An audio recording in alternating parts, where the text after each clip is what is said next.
So by the end of this conversation, you as the author are going to know exactly what to do to push through that resistance and that messy middle that happens that we all absolutely hate in order to finish the book. So if you are someone right now who has 5 half-finished drafts in your Google Drive, this is the conversation for you.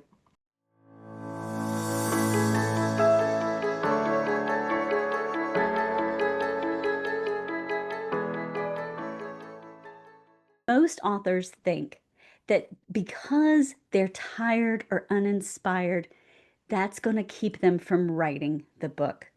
But that's Mm. not what is actually making them stop in the middle of this amazing process. It's something far more surprising. And today I have expert Linzie Hermsmeyer here with me to unlock that one thing you need that separates people who start their book and want to be an author from those that actually get it written and hit the bestseller list. I cannot wait to introduce you to you. Thank you, Linzie, for joining me today. She is a former athlete, a high performance leader, and one of the few coaches I know who can look you dead in the eye and say, "You were made for more." And it feels like a warm hug instead of Mm. a scolding. She is just such a blessing to me in my life. And so I'm so thrilled that she Mm. decided to come on this morning and join me. Mm. So, Linzie, tell us a little bit about your high performance background and how that's translated into this coaching practice. Yeah, so like you said, I was well, let me back up a little bit. I grew up on a ranch. So I feel like, that's really where a lot of things, character, grit, just working hard really was instilled in me. Also grew up in a Christian home, and so those values were, taught at a young age. Wasn't perfect by any means, but my family was very purposeful, and so that is, I think, a lot of seeds were planted Yeah. then to where, it led me to where I am now. But yeah, a lot of different things happen in life where I didn't think I would be going in this direction. I always knew I wanted to be, from a young age, I was like, I want to be a coach. Mm. And I always thought it was going to be in a sport. Yeah. And I just love how God has me coaching women now, as a high performance coach and helping them accomplish what God has called them to do. And that high performance can look like a business, it can look like a sport, it can look like a leader who is working in Mhm. corporate, it can look like a best selling author. Hmm. So, Absolutely. I Yep. truly believe that writing a book is a high performance sport. Would you agree with that? 1,000%. Yes. And so by the end of this conversation, you as the author are going to know exactly what to do to push through that resistance and that messy middle that happens that we all absolutely hate in order to finish the book. So if you are someone right now who has 5 half-finished drafts in your Google Drive, this is the conversation. So Yes. you've lived and breathed grit and high performance your whole life. Is there a moment or a season that really shaped your understanding of what grit means? Mhm. Yeah. This is a very deep question and gets me thinking because I really think that there are moments and seasons where seeds of grit were planted, uh, but there's a specific moment when it truly took root. And I hope, listeners can really resonate with that, thinking through different seasons of their life when God was really like planting those seeds when we didn't realize it. Mhm. And, and then we hit a moment where it's like, oh man, not that, everything has to click at once, but there is usually a moment where it's like, man, that really takes root and has a whole new meaning. So, early on, my understanding of grit was shaped in a season where I was really honestly underperforming, both in life and in my college basketball career. I started the season strong, but somewhere along the way, my priorities really shifted. And I began, chasing immediate gratification and performing for others instead of stewarding what God, actually called me to do or had given me those strengths and those gifts. And So looking back, I'm really grateful for that season though, because it brought me closer to the Lord. And it's when I fully gave my heart and life to Him. And that's when so many things shifted for me. And I remember, getting back into the gym with one of my teammates and choosing resilience, choosing discipline, choosing, um, to put in the time when it Mm, didn't feel super fun or glamorous. But that season taught me grit is built, and it's not always, it's not always in us right away. It can be learned, it can be developed. But the moment that it truly feel like it took root, it came late years later. I had a season where I'd been working towards a goal for 3 years, mm, and I didn't see any visible fruit. And to be honest, I was exhausted. I was like, okay. I started praying for like months, like, what am I supposed to keep pursuing this? I feel like this is what you want for me, Lord, but and I know, I'm sure as you're writing books, you can feel that too when you're in the season and you hit that point where you're like, is this really what I'm supposed to keep doing? Like I'm pursuing this goal of accomplishing this task, but those doubts kind of start to come in. And so that's when it's so important to, seek the Lord and prayer. And I didn't do this perfectly, but, one night, finally, I was sitting in bed next to my husband and I was reading through a devotional and it started asking these questions that were like, oh my gosh, have you been reading my mind? It was insane. And of course, this is the Lord, but, by the end, I felt so strongly that Lord telling me, just keep going. And I don't say that lightly because I don't feel like I've heard this clearly from the Lord, um, before. And right. so that's why I say it so, genuinely. I just felt this knowing. And I turned to my husband and I was like, oh, man, I'm supposed to keep going. Like, Mm, oh, wow. And there's that immediate like relief and comfort of like hearing from the Lord. But this is the part that a lot of people don't talk about. It was the next morning when I was like, wait a minute. But what if I don't want to keep going? what if I'm I don't want exhausted. to? Yes. I just want to be comfortable. Do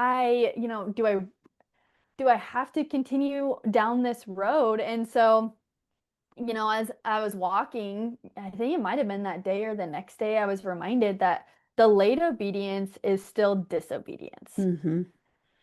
And in that moment, I was like, ugh, I knew exactly what I needed to do. I needed to keep going. I needed to follow through. I needed to finish what God called me to do and get it done.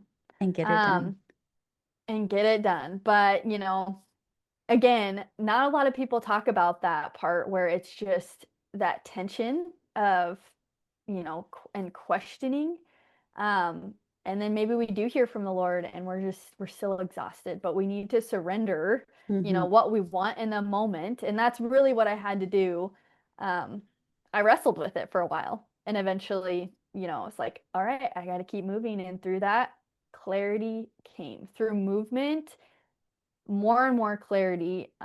It's unreal just the amount that God has like helped me through that. So if listeners are feeling that right now, sometimes it's just the next step that to take, and God will redirect when needed. And I think about this quote, and I don't quote it perfectly, but the concept of those who succeed didn't quit long after those who didn't succeed have already thrown in the towel. And Mm-hmm. so I knew God had given me a word very clearly when He called me away from a very successful career to do something I had dreamed about doing my whole life and just wasn't doing out of fear. And that was really leaning into my writing craft. I'd always done it. I was making money at it. So I was a professional writer. I had made money at it for 20 years, but it was the side gig. It was the thing I did on the side that I knew God didn't want to be the side gig. But I had always played it safe and never really leaned in. And then when I leaned in, he gave me a word one morning, like you said, just so clear that it was going to be 3 years before I saw visible fruit from that. And I thought, Well, A, yay that you're promising that I'm going to see fruit, but I have to wait 3 more years. Do I have the budget to wait 3 more years? Like, I know you had provided for a certain period of time, but what? I mean, it was just like, man. And it's the same thing with writing a book. That's why I have called myself a book doula because I help people birth their book because 9 months is minimum to birth this book. Like usually it takes more Mm. like 18 months. We're more like an elephant baby instead of a human baby. Um, so if you don't have this superpower that I've been calling it, you're not going to make it through. And so for those of you who haven't figured out yet what Lindsay's superpower is that she's been talking about, it's grit. It's that ability to Mm. move forward. But as she said, most of us don't really even understand what grit is. And so she has trademarked this beautiful grit framework that she is going to share with Mm. us this morning. So I'm so excited. So let's go ahead and lean into that and talk about what grit is and what it Mm. stands for. So G stands for, Growth. Yes, yes, yes. And this is what I do. This is how I help powerhouse women. Like you're saying, I teach the grit formula. It's a very simple formula, but don't let the simplicity fool you. A lot of times, you know, even though it seems simple, the small actions compound. And so this is a system that helps women stop circling the same goals and actually finish the thing that matters.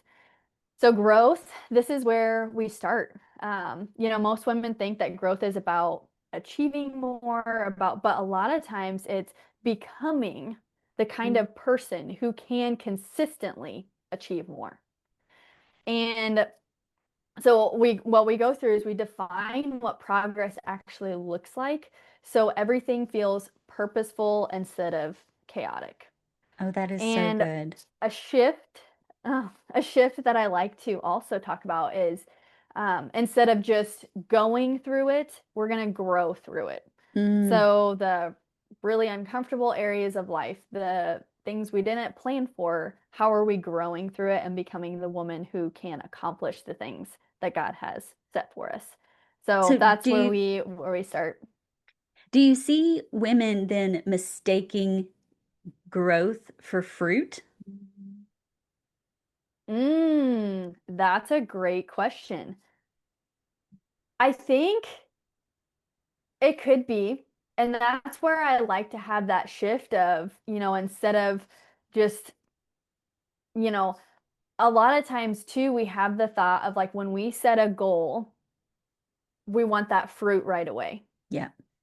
But instead, when we shift it to growth, it's like, okay, the small fruit that is produced as we're pursuing that goal is really what helps us get there. So, um, my husband and I, there was a season where we'd actually found out we were pregnant, and 2 weeks later, we had to move out of our home. Oh, wow. And it was unsafe to live in essentially for our health. And so we had to move out. We didn't know where we were going to go. We ended up moving out for 3 months. And we lived in what they called a barn. It was actually a really nice place to live. Very thankful for it, but it just cracks us up that, we lived in a barn for a while. But in that season, we had to choose growth over Hmm.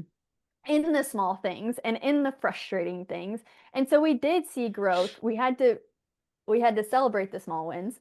But we did see growth in our businesses and in ourselves, and constantly remind ourselves of the fruit that is being produced, even when it doesn't feel like it, even when it isn't exactly how we saw it working out. Um, but that was a season that definitely stretched us and produced grit for sure. But yeah, I really like that question. And so, what I would tell my authors then would be when you've written chapter one, even when it's messy, even when it yet Mm. hasn't been edited, when you haven't edited, when there's not been a professional editor, it doesn't matter because that has been growth, because now you've achieved Mm. that small step. That's wonderful. All right, so let's then go to the next step of the grit framework, R. Yes, so resilience. This is a lot of times the part that not a lot of people talk about, but everybody needs it. When we hit resistance, like you're talking about, or that self-doubt hits, Mhm. because I'm a believer, and we know that as believers, the enemy doesn't want you to finish this book. That's The right. enemy doesn't want you to impact more people for the kingdom, and so we're not going to be surprised when resistance hits. I mean, I was using the grit framework and I was moving towards a specific goal for myself. And um, I knew resistance was hitting. And I was like, I'm not surprised. I'm not surprised. I'm not surprised. And so that's why when we, build that resilience, when it comes up, we can acknowledge it. We can work through however we need to. It's not that we're going to bottle things. It's not that we're going Mhm. to, have this toxic positivity about life, but we are going to move forward with resilience. So my clients learn a simple anchoring process that keeps them grounded and moving forward, no matter what hits during the week. Um, and then, and I remember in my rodeo career, there was a season where I was putting in the work. I was practicing and I was practicing in the right ways too, that I felt like this was going to be helping me move forward. But I won't go into all of the details of how you place and how you make points in rodeo, but there was a season where I kept placing in the middle. So you want to place top 10. I kept placing Mhm. fifth over and over again. And my dad just reminded me, he was like, you know what? You're doing the right things. Keep going. Mhm. Resistance is going to hit essentially. Keep doing what you're doing. And instead of throwing in the towel, being frustrated, I kept moving. And that year I made nationals. And it's something that we don't always recognize, that like even if we're not having that glamorous big win all the time, it's those small steps. Absolutely. I tell my authors often, especially with fiction authors, your first book might not Mm, sell anything until your fourth book is mm, out. By the time your fourth book is out and someone grabs it and reads it, then they're going to be like, oh my gosh, this is an amazing author. And then suddenly you've made five sales because they went back and bought your whole back catalog. But if you didn't keep doing it, if you didn't see sales on book number one, and so you said, well, I'm a failure as an author, I'm not going to keep doing it, you would never have reached that point. When you see those big mm, names in publishing, you're noticing them. Notice they already have a back catalog. How many of these names that you see mm, that, we think of and we go, oh my gosh, that's such a big name. Go immediately look them up. That is not their first book. Yes, there are unicorns out there, but mm, typically that is not their first book. That's their third, that's their fifth, mm, that's their ninth that you're noticing that's mm. suddenly making a big splash. So you have to have that continuing to keep going. I love this conversation. Okay, so the Mm. third step in the grit framework, I. Yes, we talk about intentionality, and this is one of my favorites because um, this is where overwhelm just starts to melt because we don't have to, I'll just get into it. So instead of trying to, overhaul our life all at once, we're building micro habits or micro actions that just make follow through our default. Because intentionality is simply the difference between hoping a goal happens, hoping you finish your book, and instead you're setting yourself up to make it happen. So it's creating that plan intentionally and purposefully, and not just essentially winging it. Mhm. And I'm sure you take your clients through that process where you give them a plan. And so that intentionality piece is so huge. It's how are we spending our days? How are we spending our weeks in a way that you know, makes finishing inevitable? Yes. And we talk about those writing windows. And one of Mm, my best-selling books that I wrote when I had a brand new baby and an executive role leading 100 people. Like, I know how to deal with the fact that I've got to write and yet I don't have time. Mhm. So we Mhm. focus Mhm. on, I call them nap windows because that was the season I was in life when I learned how to do this. But it doesn't matter whether you're not even a mother, right? And whether those Mhm. nap windows are actually 20 minutes of your hour lunch break, right? Mhm. It's building in those consistent things that on Mhm. Mondays I write, at lunch I write, I wake up at 5 a.m. and I write. Now, honestly, that doesn't work for me. But that is how some writers write. They wake up and they write. Mhm. They're done writing by 8 or 9 o'clock. And then the rest of the day, they do other things.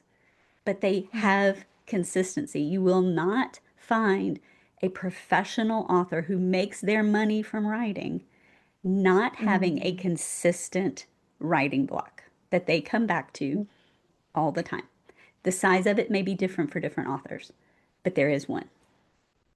That is Mhm. so good. All Oh, right. And so our good. last one is T.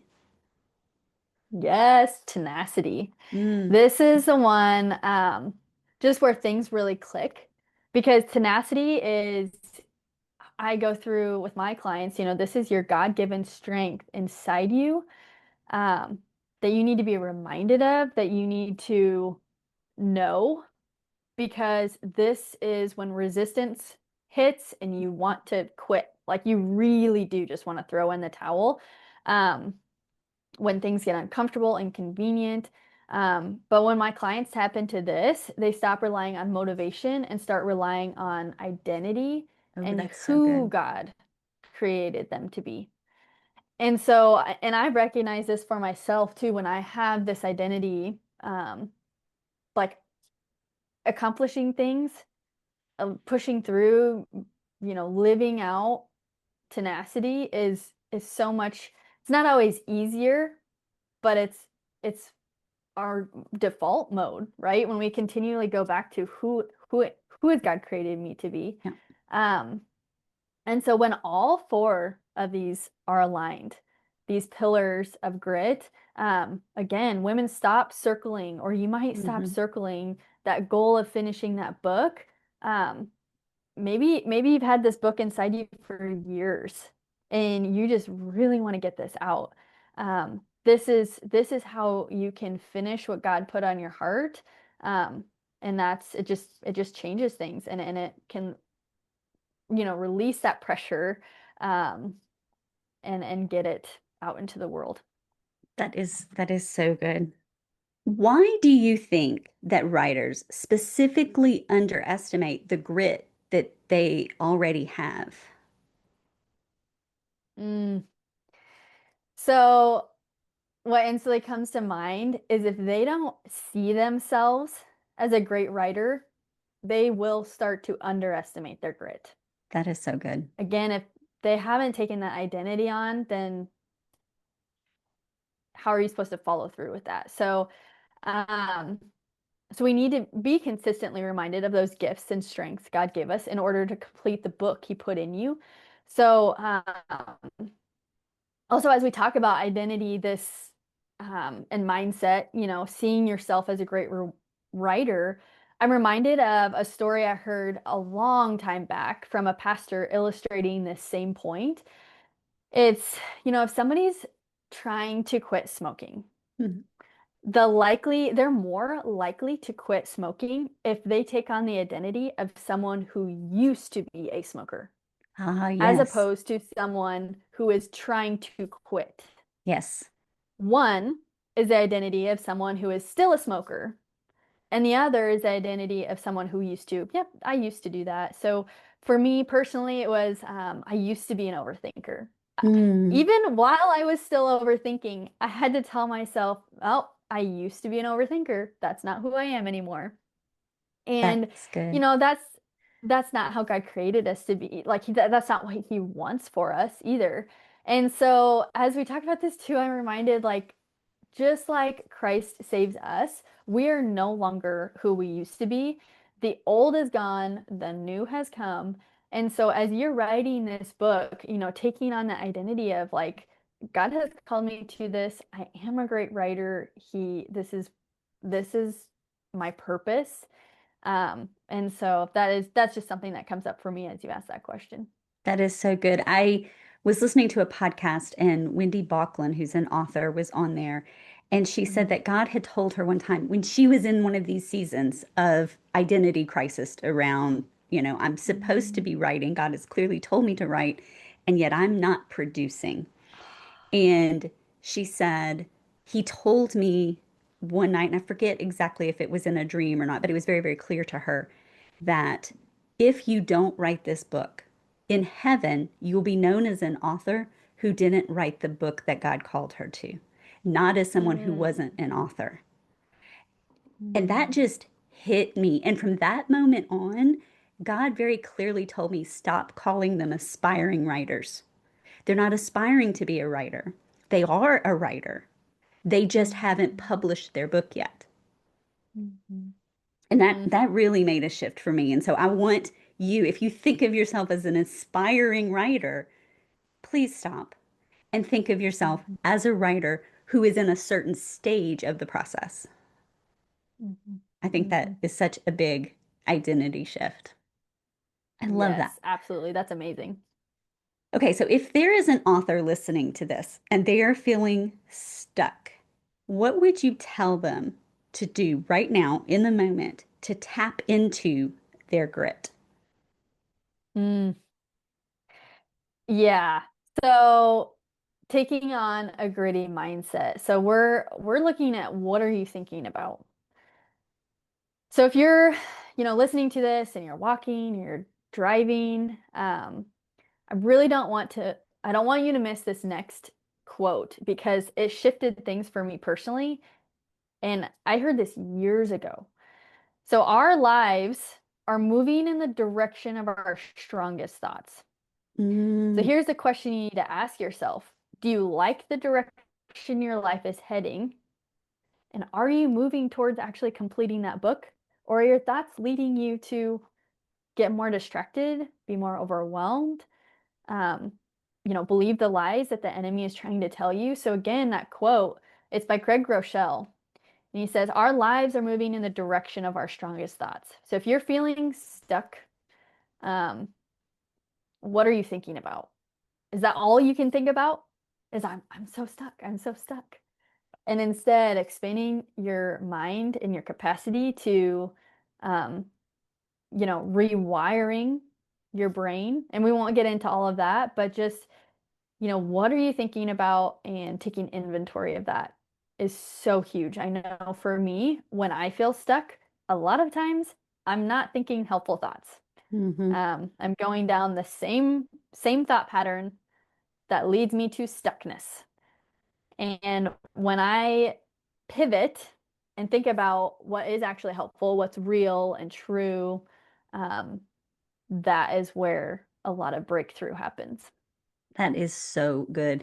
And I think that really ties into the thing that I hear the most from authors is, I'm sorry, I don't have time, or I'm struggling with the time.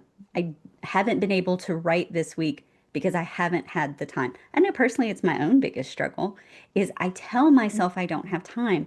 And that's why I love one of my amazing coaches specifically around time, and that's Lissa Figgins, and hopefully she's going to be on with us here soon too, who says, You have time. Like that's her big thing. You have time.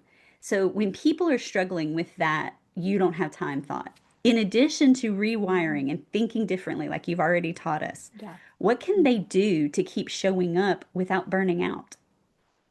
Mm. Yeah, again, it's kind of that shift from we're instead of pressure, it's purpose. Mm, So a lot of times and I'm sure a lot of your audience are high achievers hmm and they are going to be high performers.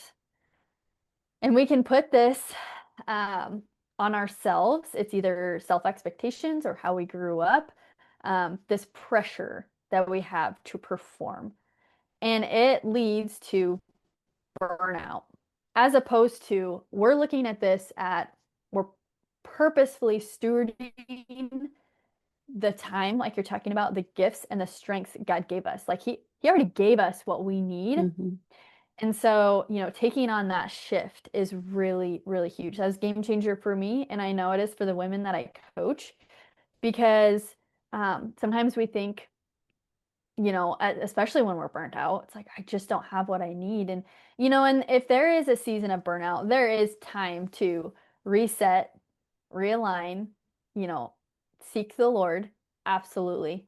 Um, but in order to help prevent burnout, we're not performing from pressure. Mm. We're performing from purpose and stewardship of what God has given us. That is so, so good.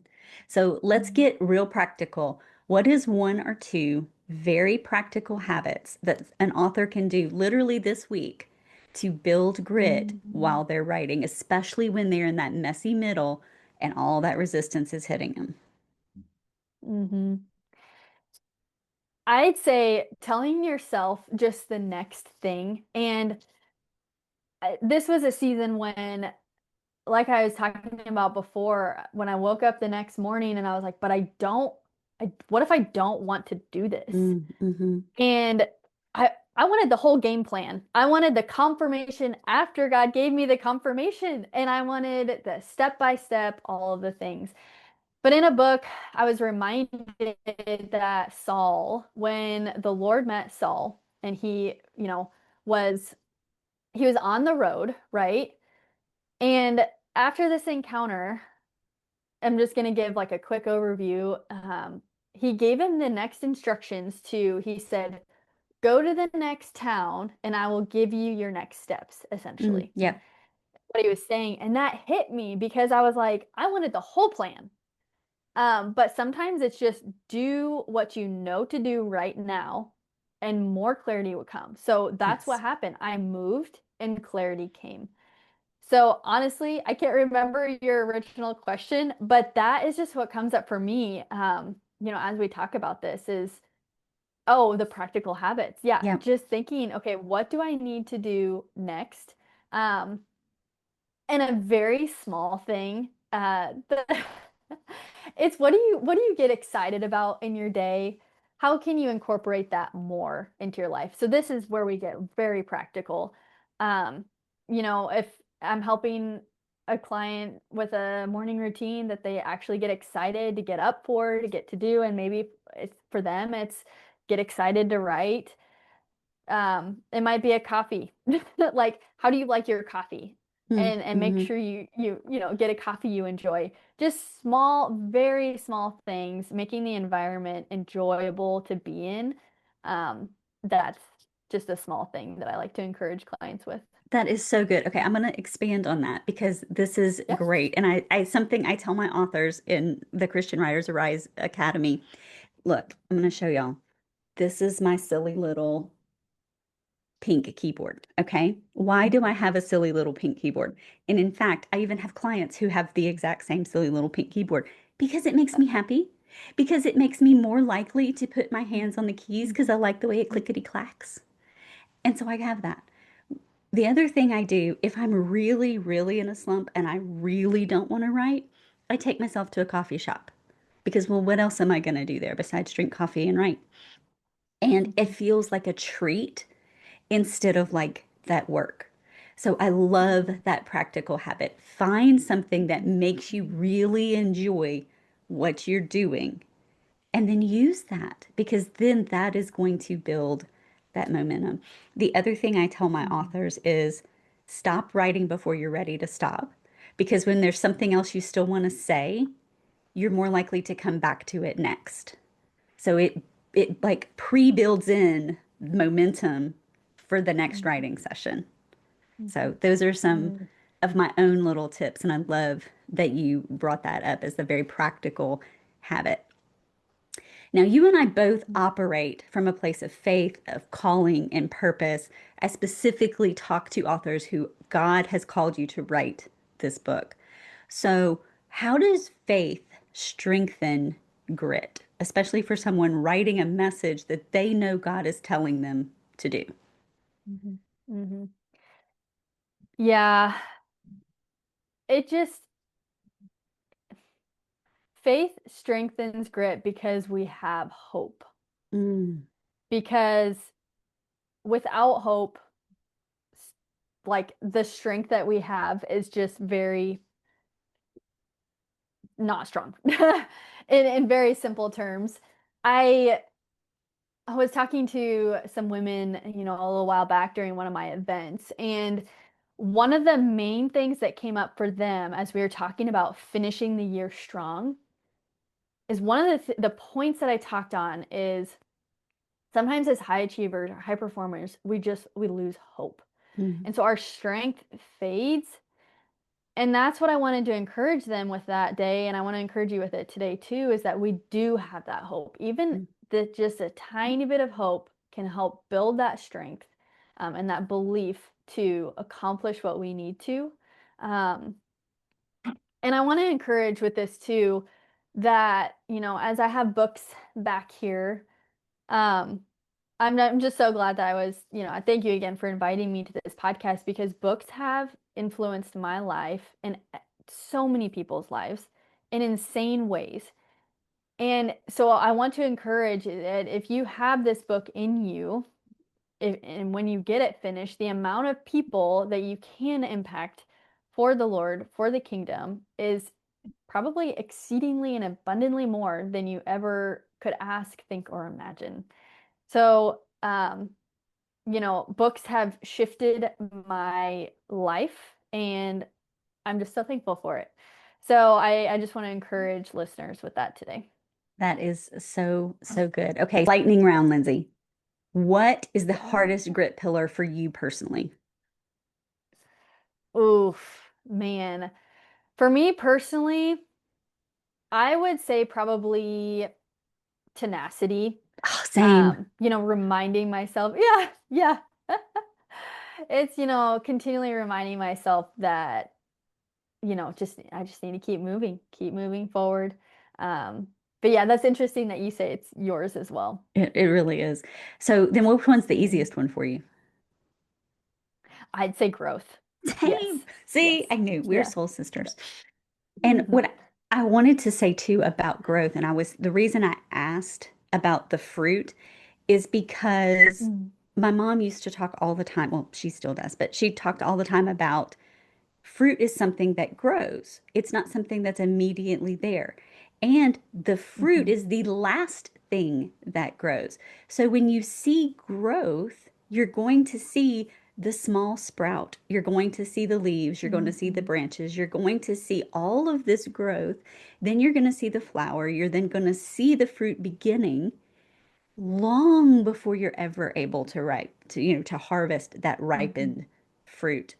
So Mhm. when we look at growth, we look at it in terms of did I achieve these goals instead of what has the progress been towards them. And when God told me it was going to be 3 years before it would seem like things were exploding overnight, I thought, well, Father, what do I look for in the meantime? And it's like, well, Mm. are you writing your book? Are there authors coming into your program? Are they working on their book? And so I learned in that season how to celebrate every outline that got done, every chapter that got Mm. finished, every manuscript that moved into an editing, because that is that growth. It wasn't celebrating the bestsellers that we get to do now. It was Mhm. celebrating this outline got written. This person signed a contract committing to writing the book that God called them Mhm. to. I was celebrating those small steps that were the little sprouts instead of celebrating that big juicy apple that we Mhm. now get to enjoy. So Mhm. that is so good. And I want you to Yes. repeat that quote by Craig Rochelle because one of the things I was going to ask is what sentence every author needs to tell themselves when they want to Mm. quit. And when you said that quote, I was like, that's the sentence. Now, if you have another sentence, please share. But to me, that Yeah. is the sentence. So share that quote with us again. Mhm. Yeah, so our lives are moving in the direction of our strongest thoughts. So, do we like the direction our life is heading? And that question again, it can just hit so hard some days. But Absolutely. yeah, and then another, some other little tidbits is like do it anyway. Do it anyway. Yes. That was something that, I had to tell I used this in my grit framework and it helped me accomplish a goal. And so sometimes when you don't feel like it, do it anyway or do it now instead of saying, I'll do it later. No, we're gonna do it anyway because God called me to this. My writing course is currently named Write It Anyway because you won't Ah. necessarily always feel like writing it. And so you need to just Mhm, write it anyway, mhm, especially if it is in obedience to the Lord. We don't need to worry about if we want to. We just worry about mhm, doing it anyway. I love that. I love mhm, that.